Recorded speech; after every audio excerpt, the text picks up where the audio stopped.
आज हम शुरू करेंगे अध्याय 1 विलयन का अगला टॉपिक आदर्श एवं अनादर्श विलयन। आदर्श एवं अनादर्श विलयन में भी पहले हम पढ़ेंगे आदर्श विलयन। आदर्श विलयन वे होते हैं जो राउल्ट के नियम का पूर्णतः पालन करते हैं।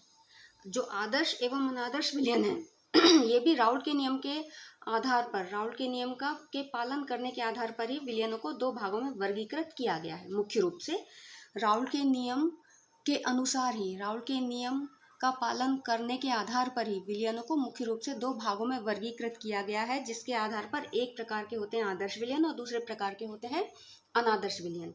इनमें भी जो आदर्श विलयन होते हैं वे विलयन जो सभी सांद्रताओं पर, दी गई सभी सांद्रताओं पर मतलब विलायक के साथ विलेय की कितनी भी मात्रा घोली जाए तो किसी भी सांद्रता का जो भी विलयन बनेगा वे सभी सांद्रताओं पर राउल्ट के नियम का पूर्णतः पालन करते हैं। वे विलयन जो सभी सांद्रताओं पर राउल्ट के नियम का पालन करते हैं आदर्श विलयन होते हैं। इन विलयनों के लिए राउल्ट का नियम का पालन करते हैं, ये हम कैसे समझेंगे? इन विलयनों के लिए P1 का मान P01 x1 के बराबर होता है एवं P2 का मान P02 x2 के बराबर होता है। यहाँ P1 और P2 क्या है? विलयन में अवयव 1 और अवयव 2 का वाष्प दाब। और P01 और P02 क्या है? विलयन में शुद्ध अवयव 1 एवं शुद्ध अवयव 2 का वाष्प दाब। और x1 और x2 अवयव 1 और अवयव 2 का विलयन के अंदर मोलंश है। ठीक है ना? तो आदर्श विलयन वे होंगे जिनके लिए P1 का मान P01 x1 और P2 का मान P02 x2 के बराबर होगा। फिर आदर्श विलयन के दो मुख्य गुण और भी होते हैं। क्या होते हैं? या आदर्श विलयन दो मुख्य शर्तों का और पालन करते हैं। वे मुख्य शर्तें कौन सी हैं या वे मुख्य गुण कौन से हैं? वे विलयन जो आदर्श विलयन होते हैं उनके लिए एंथैल्पी परिवर्तन का मान 0 होता है। जो विलयन आदर्श विलयन होते हैं उनके बनने पर, यदि विलयन बन रहे हैं, विलयन कब बनेंगे? जब दो अवयवों को आपस में एक दूसरे के साथ मिलाया जाएगा। तो एक अवयव के साथ दूसरे अवयव को मिलाने पर एंथैल्पी परिवर्तन का मान 0 होगा, अर्थात ना तो ऊष्मा उत्पन्न होगी और ना ही ऊष्मा अवशोषित होगी। ना तो ऊष्मा उत्पन्न होगी अर्थात बाहर निकलेगी, अर्थात उत्सर्जित होगी। तो विलयन बनाने के लिए दो अवयवों को मिलाने पर ना तो ऊष्मा उत्सर्जित होगी और ना ही ऊष्मा अवशोषित होगी। मतलब विलयन में एंथैल्पी परिवर्तन का मान 0 होगा। मतलब ना तो ताप बढ़ेगा ना ताप घटेगा, ना ऊष्मा में वृद्धि होगी ना ऊष्मा में कमी आएगी। तो यदि आदर्श विलयन होंगे तो उनके बनने पर एंथैल्पी परिवर्तन का मान कैसा होगा? 0 होगा। यहाँ H क्या है? एंथैल्पी, और H के नीचे मिक्स लगा है, इसका मतलब क्या है? एंथैल्पी परिवर्तन। एंथैल्पी विलयन बनाने पर एंथैल्पी, और डेल्टा मतलब परिवर्तन। मिक्स मतलब विलयन बनाने के लिए, अर्थात दो अवयवों को मिश्रित करने पर एंथैल्पी में जो परिवर्तन होता है वो होता है डेल्टा H मिक्स। मिक्सिंग मतलब दो अवयवों को मिश्रित करने पर, और H मतलब एंथैल्पी और डेल्टा मतलब परिवर्तन। तो आदर्श विलयनों के बनाने पर डेल्टा H मिक्सिंग अर्थात एंथैल्पी परिवर्तन का मान 0 होता है, अर्थात ना तो ऊष्मा उत्सर्जित होती है विलयन बनाने पर और ना ही ऊष्मा अवशोषित होती है, अर्थात ताप में ना तो वृद्धि होती है और ना ही ताप में कमी आती है। ठीक है? और दूसरी शर्त कौन सी है जो आदर्श विलयन जिसका पालन करते हैं, या दूसरा गुण वो है जिसका ये आदर्श विलयन पालन करते हैं, कि जब दो अवयवों को मिलाकर यदि विलयन आदर्श विलयन बन रहा है तो विलयन का जो आयतन होगा वो अवयवों के कुल आयतन के ही बराबर होगा। विलयन दो अवयवों को आपस में एक दूसरे के साथ मिलाया तो विलयन बनेगा, तो दो अवयवों का अलग अलग प्लस करके जो भी आयतन आएगा उसी आयतन के बराबर आदर्श विलयन का भी आयतन होगा। अर्थात जैसे दो अवयव हमने लिए, एक लिया 40 मिलीलीटर और दूसरा लिया हमने 50 मिलीलीटर, दोनों को मिलाकर हो रहा है अलग अलग। जब ये शुद्ध अवस्था में है तो दोनों का मिलाकर अलग अलग आयतन हो रहा है 100 मिलीलीटर। अब जब दोनों को मिलाएंगे पहले अवयव और दूसरे अवयव को आपस में मिलाएंगे तो आपस में मिलाने पर जो विलयन बनेगा तो विलयन का आयतन भी 100 मिलीलीटर ही होगा। 100 मिलीलीटर से ना तो कम होगा और ना ही ज़्यादा होगा। तो जो इस तरह की शर्त का पालन करें अर्थात दो अवयवों को मिलाने पर आयतन में किसी भी प्रकार का परिवर्तन ना हो, अर्थात विलयन का आयतन वही हो जो दो अवयवों का कुल आयतन है, अर्थात आयतन में कोई परिवर्तन नहीं हो, अर्थात आयतन परिवर्तन का मान 0 हो, तो वे आदर्श विलयन होंगे। सामान्यतः जो आपने प्रैक्टिकली कभी नोटिस नहीं किया होगा, मगर होता यह है जो हम घरों में भी जो साधारण रूप से विलयन बनाते हैं तो या तो आयतन में थोड़ी सी, बहुत थोड़ी सी वृद्धि हो जाती है या आयतन में बहुत थोड़ी सी कमी आ जाती है। जब भी हम विलयन बनाते हैं जो हम घरों में विलयन बनाते हैं जो आदर्श प्रकार के नहीं होते हैं, उन विलयनों को बनाने में या तो दो अवयवों को मिलाने पर आयतन में वृद्धि होती है, ज़्यादातर तो विलयन बनाने में आयतन में थोड़ी सी वृद्धि ही होती है। कमी जिनमें आए आयतन में वैसे विलयन सामान्य रूप से घरों में उपयोग में नहीं लाए जाते।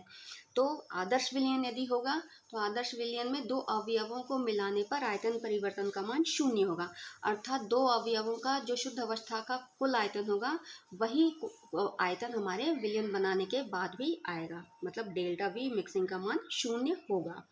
यहाँ वी मिक्स मतलब वी आयतन है, वी मिक्स मतलब दो अवयवों को मिलाने पर आयतन, और डेल्टा परिवर्तन को दर्शाता है, और 0 है मतलब आयतन में कोई परिवर्तन नहीं हुआ अवयवों को मिलाने के बाद भी।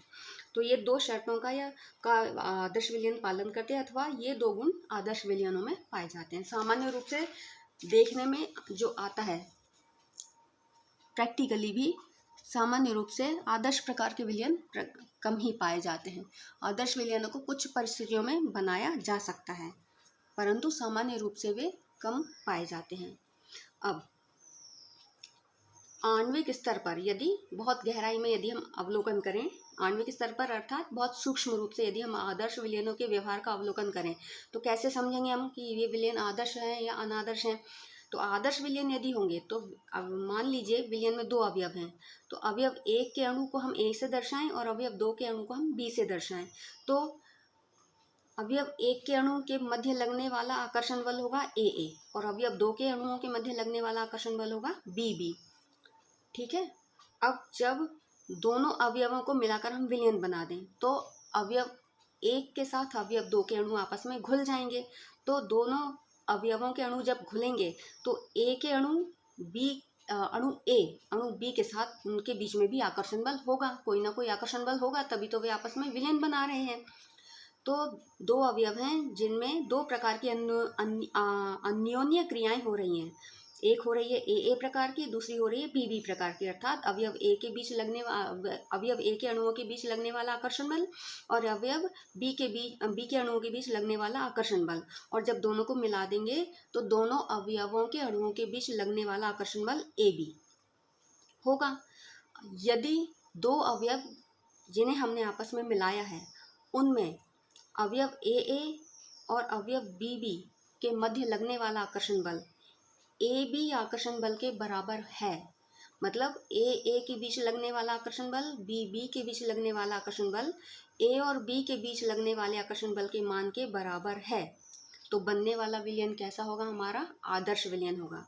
आदर्श विलयन में विलेय और विलायक के अणुओं के बीच जो आकर्षण बल लगता है या विलेय और विलायक को आपस में घोलने पर विलेय और विलायक के अणुओं के बीच में जो आकर्षण बल का मान होता है वो विलेय के अणुओं के बीच और विलायक के अणुओं के बीच लगने वाले आकर्षण बल के बराबर होता है, यदि विलयन आदर्श प्रकार का है तो।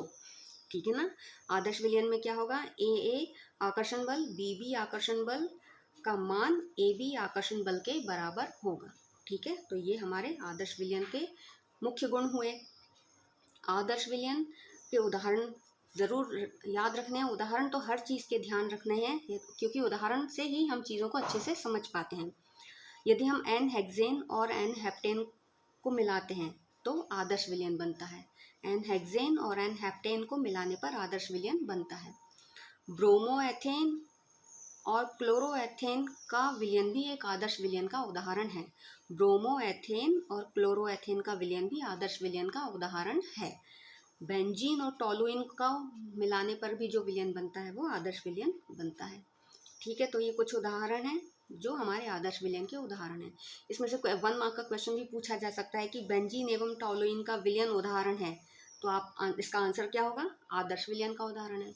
या तो ऑब्जेक्टिव टाइप में आ सकता है, या रिक्त स्थान में भी आ सकता है, या फिर सही जोड़ी में भी आ सकता है। अब हम आगे बढ़ते हैं। हमारा आगे है अनादर्श विलयन। हमने जो पढ़ा आदर्श विलयन क्या होते हैं? आदर्श विलयन वे होते हैं जो राउल्ट के नियम का सभी सांद्रताओं पर पालन करते हैं, वे आदर्श विलयन होते हैं। तो अनादर्श विलयन क्या होंगे? आदर्श विलयन के विपरीत अनादर्श विलयन वे होंगे जो सभी सांद्रताओं पर राउल्ट के नियम का पालन नहीं करेंगे। ठीक है ना? तो जो विलयन सभी सांद्रताओं पर राउल्ट के नियम का पालन नहीं करते हैं वे अनादर्श विलयन होते हैं। अब इनके लिए क्या होगा? राउल्ट के नियम का पालन नहीं करेंगे तो इनकी शर्त क्या होगी या इनका गुण क्या होगा? इनके लिए P1 का मान P01 x1 के बराबर नहीं होगा और P2 का मान P02 x2 के बराबर नहीं होगा। यहाँ P1 और P2 क्या है? P1 अवयव 1 का विलयन में वाष्प दाब है और P2 अवयव 2 का विलयन में वाष्प दाब है। P01 और P02 शुद्ध अवस्था में अवयव 1 और अवयव 2 के वाष्प दाब हैं और x1 और x2 क्या है? यहाँ x1 अवयव 1 का विलयन में मोल अंश है और x2 अवयव 2 का विलयन के अंदर मोल अंश है।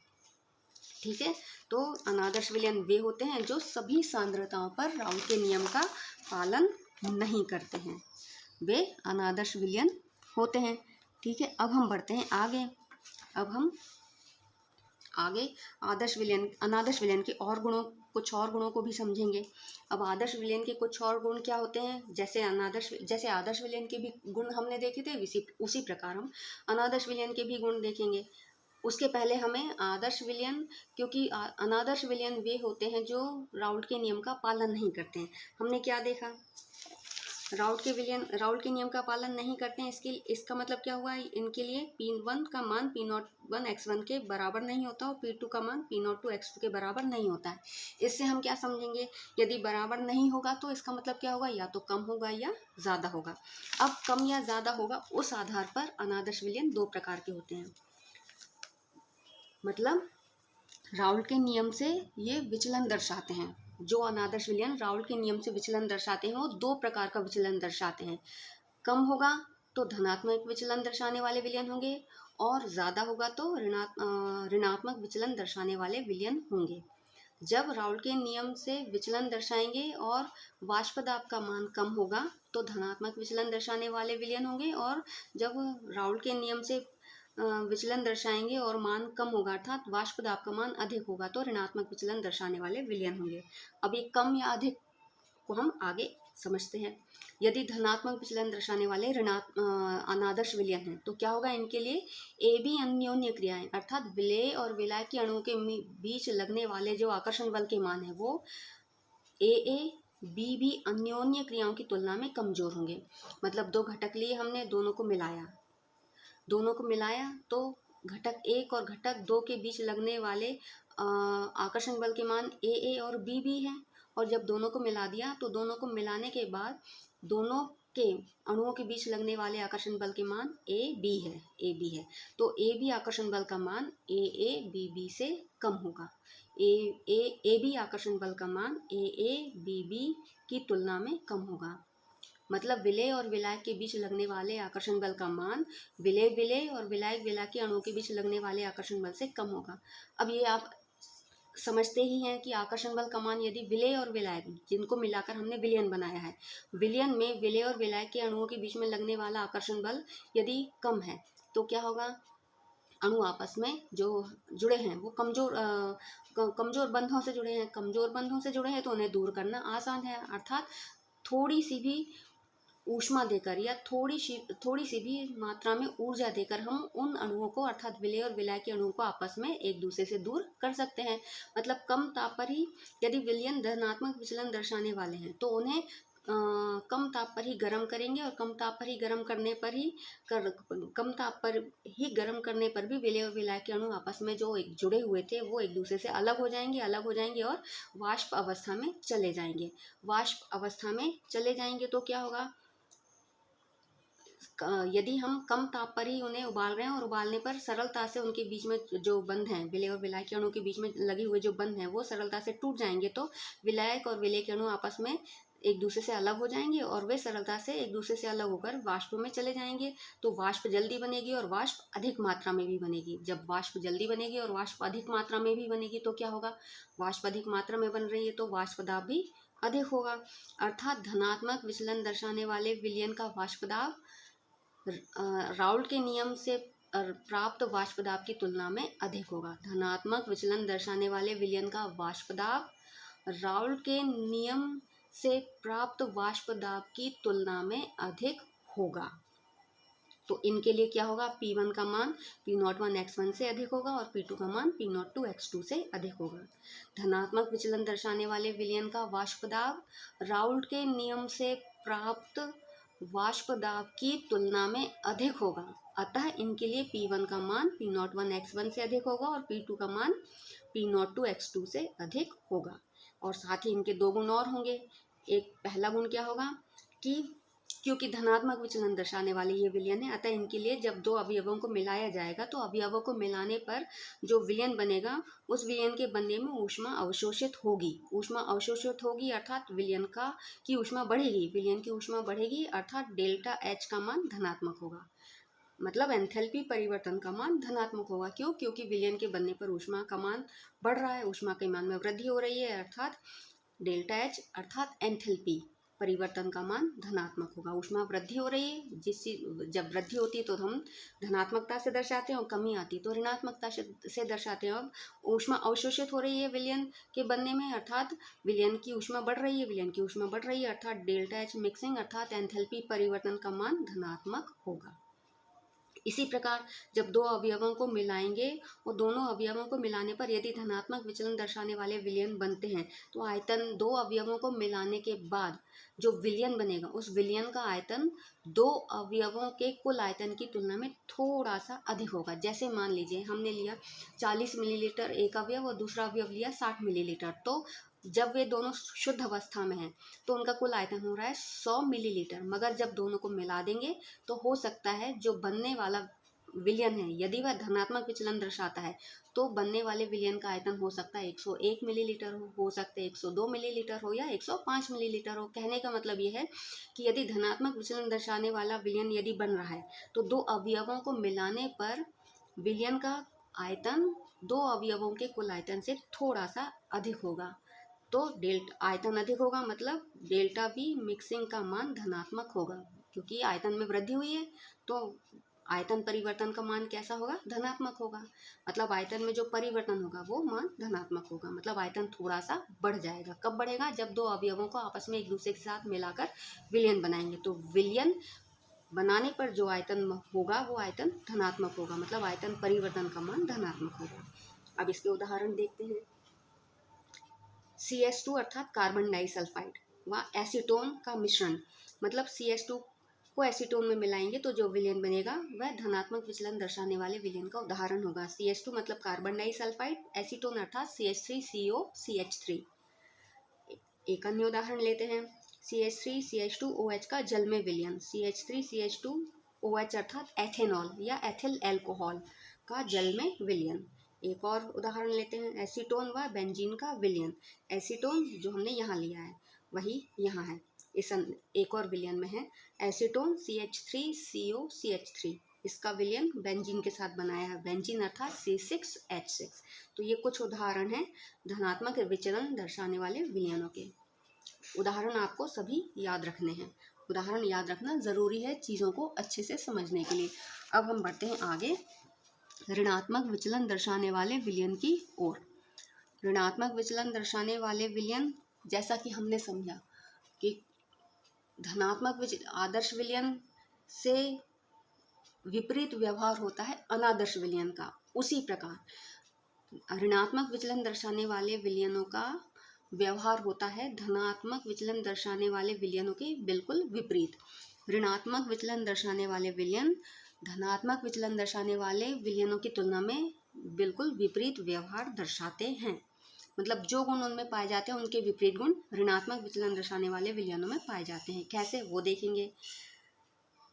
ऋणात्मक विचलन दर्शाने वाले विलयनों में AB अंतराण्विक आकर्षण बल का मान, मतलब A और B अर्थात विलेय और विलायक के बीच में जो आकर्षण बल लगेगा, विलायक और विलेय या विलेय और विलायक के अणुओं के बीच में जो जब हम दो अवयवों को मिलाएंगे, तो विलेय और विलायक के अणुओं के बीच में कुछ ना कुछ आकर्षण बल तो होगा, तभी तो वो आपस में मिलकर एक दूसरे के साथ विलयन बनाएंगे।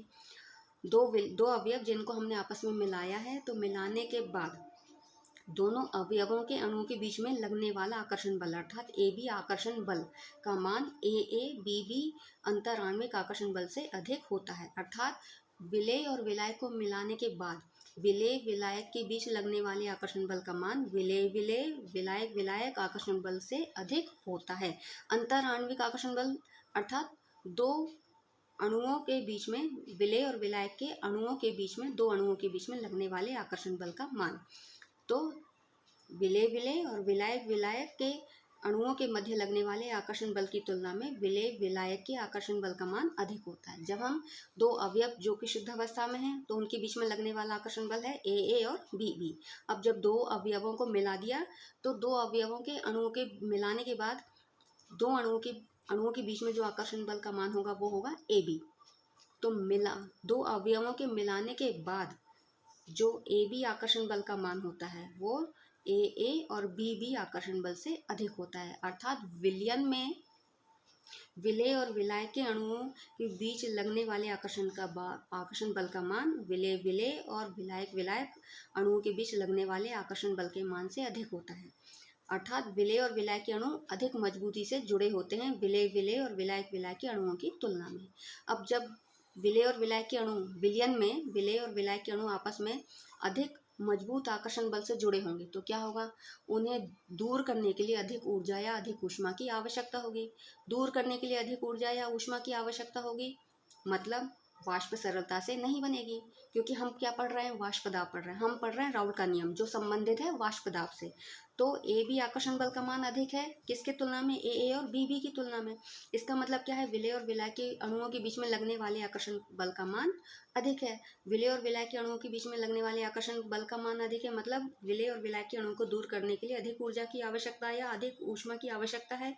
अर्थात सरलता से वे वाष्पीकृत नहीं होंगे। विलयन में विलेय और विलायक के कण एक दूसरे से दूर नहीं होंगे, सरलता से एक दूसरे से सरलता से दूर नहीं होंगे, तो उनकी वाष्प भी सरलता से नहीं बनेगी। और वाष्प भी बनेगी तो क्योंकि अणु आपस में जुड़े हुए हैं मजबूती से, तो जो अणु केवल दूर हो पाएंगे दी गई ऊष्मा या दिए गए ताप पर, जो विलेय और विलायक के अणु आपस में एक दूसरे से दूर हो पाएंगे, वे तो वाष्पीकृत होकर वाष्प अवस्था में चले जाएंगे।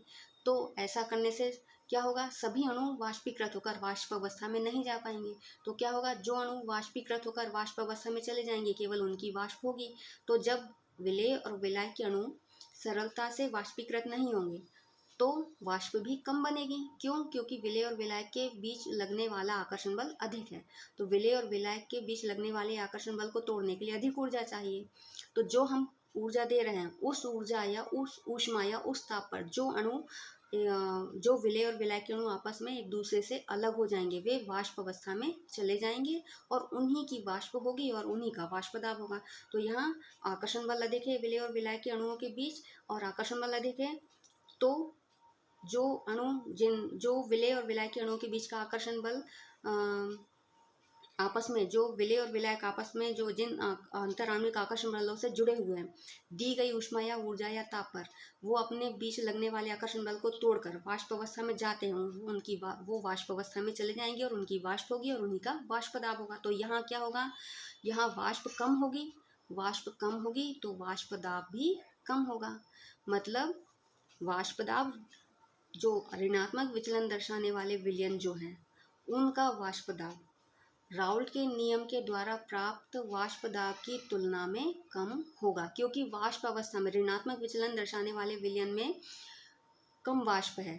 ऋणात्मक विचलन दर्शाने वाले विलयन को जब हम वाष्पीकृत करेंगे तो वाष्प कम मात्रा में होगी, क्योंकि सभी अणु विलयन के सभी अणु वाष्पीकृत होकर वाष्प अवस्था में नहीं जा पाएंगे, क्योंकि ए बी अंतराण्विक आकर्षण बल का मान यहाँ अधिक है। तो वाष्प कम होगी तो वाष्प दाब भी कम होगा। तो वे विलयन जो ऋणात्मक विचलन दर्शाते हैं, उन विलयन का वाष्प दाब राउल्ट के नियम से प्राप्त वाष्प दाब की तुलना में कम होगा। क्या होगा, इस प्रकार के विलयनों के लिए जो वाष्प दाब होगा वो राउल्ट के नियम से प्राप्त वाष्प दाब की तुलना में कम होगा अर्थात ऋणात्मक विचलन दर्शाएंगे, अर्थात इनके लिए जो वाष्प दाब का मान होगा वो ऋणात्मक होगा। मतलब इन विलयनों के लिए क्या होगा, P1 का मान P01 x1 से कम होगा, P2 का मान P02 x2 से कम होगा, है ना। और डेल्टा एच मिक्सिंग अर्थात एंथैल्पी परिवर्तन का मान ऋणात्मक होगा अर्थात विलयन बनने पर ऊष्मा उत्सर्जित होगी। मतलब विलयन बनने पर ऊष्मा विलयन से बाहर निकलेगी, अर्थात दो अवयवों को मिलाने पर जब विलयन बनेगा तो उस प्रक्रम में ऊष्मा बाहर निकलेगी। तो जब ऊष्मा बाहर निकल रही है अर्थात तंत्र की ऊष्मा या ऊर्जा में कमी आ रही मतलब ऋणात्मक मान है। किसका मान ऋणात्मक है, डेल्टा एच मिक्सिंग का, अर्थात एंथैल्पी परिवर्तन का मान ऋणात्मक होगा। इसी प्रकार से डेल्टा वी मिक्सिंग अर्थात दो अवयवों को मिलाने पर जो आयतन में परिवर्तन होगा वो भी ऋणात्मक होगा। मतलब जब हम विलयन बनाएंगे तो दो अवयवों को आपस में एक दूसरे के साथ मिलाएंगे, तो दो अवयवों को जिन मिलाने पर जब विलयन बनेगा तो विलयन का जो आयतन होगा वो दो अवयवों के शुद्ध अवस्था के कुल आयतन की तुलना में कम होगा। अर्थात जैसे दो अवयव जिनका, जैसे हमने पीछे उदाहरण लिया था, जैसे दो अवयव है, एक का आयतन 40 मिलीलीटर है, दूसरे का आयतन 60 मिलीलीटर है। यदि हम दोनों को मिलाकर ऋणात्मक विचलन दर्शाने वाले विलयन बना रहे हैं तो दोनों अवयवों को मिलाने पर कुल आयतन आना चाहिए हमारा कितना, 100। मगर यदि दोनों, क्योंकि दो अवयव जो जब शुद्ध अवस्था में है तो एक का आयतन 40 मिलीलीटर है, दूसरे का आयतन 60 मिलीलीटर है, तो 40 और 60 मिलाकर होता है 100 मिलीलीटर। तो दोनों अवयवों को मिला दिया जाए और कुल आयतन 40 और 60 को मिलाकर 100 ना आए, 100 से थोड़ा बहुत कम आए, जैसे 99.5 मिलीलीटर, 99 मिलीलीटर या 98 मिलीलीटर। मतलब जो कुल आयतन हो रहा है दो अवयवों का शुद्ध अवस्था में, उससे थोड़ा सा आयतन कम है। किसका, विलयन, दोनों अवयवों को मिलाने के बाद जो विलयन बना है उस विलयन का आयतन दोनों अवयवों के शुद्ध अवस्था के कुल आयतन से थोड़ा सा कम है। तो कुल आयतन से कम है मतलब मान कैसा है, पहले की तुलना में कम है। मतलब दो अवयवों की शुद्ध अवस्था के कुल आयतन की तुलना में कम है, मान कम है मतलब ऋणात्मक मान है अर्थात दो अवयवों को मिलाने पर जो विलयन बनता है उस विलयन का कुल आयतन, अर्थात विलयन के बनने पर आयतन में जो परिवर्तन होता है वो मान कैसा होगा, ऋणात्मक होगा। परिवर्तन क्यों हो रहा है, परिवर्तन क्यों लिखा हमने यहाँ, या परिवर्तन का सिंबल क्यों लिया है, क्योंकि परिवर्तन हो रहा है। आदर्श विलयन जब बनते हैं तब इनमें इस तरह का परिवर्तन नहीं दर्शाया जाता, क्योंकि वहाँ परिवर्तन नहीं होता है। ऊष्मा में भी कोई परिवर्तन नहीं होता है और आयतन में भी कोई परिवर्तन नहीं होता, तब वहाँ हम डेल्टा को लगाने की ज़रूरत नहीं होती। मगर अनादर्श विलयन बनता है तो चाहे वो धनात्मक प्रकार के हों या ऋणात्मक प्रकार के हों, दोनों ही प्रकार के विलयन में ऊष्मा में भी परिवर्तन होता है और आयतन में भी परिवर्तन होता है, इसलिए हमें डेल्टा दर्शाना पड़ता है। अब ऋणात्मक विचलन दर्शाने वाले विलयन है, इसलिए एंथैल्पी परिवर्तन का मान भी ऋणात्मक होता है अर्थात ऊष्मा उत्सर्जित होती है, और आयतन परिवर्तन का मान भी ऋणात्मक होता है अर्थात आयतन में थोड़ी सी कमी आती है। कब, जब दो अवयवों को मिला दिया जाता है। तो प्रैक्टिकल लाइफ में इस तरह के उदाहरण देखने में कम आते हैं।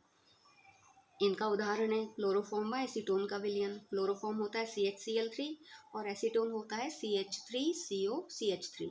हालांकि ये सारे सूत्र आपको पढ़ने को मिलेंगे ऑर्गेनिक केमिस्ट्री में। अगला उदाहरण है फिनॉल व एनिलीन का विलयन।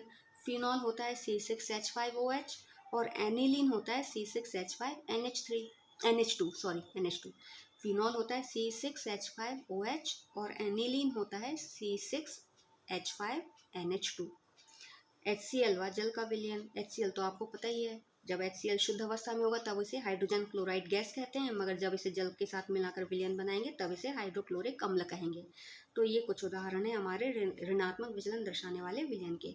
आप जब वीडियो देखते हैं तो वीडियो को जूम किया जा सकता है, तो जैसे आप पढ़ रहे हैं, जब वीडियो देख रहे हैं तो एक एक वर्ड आपको क्लियर दिखाई देगा जब आप वीडियो को जूम करेंगे।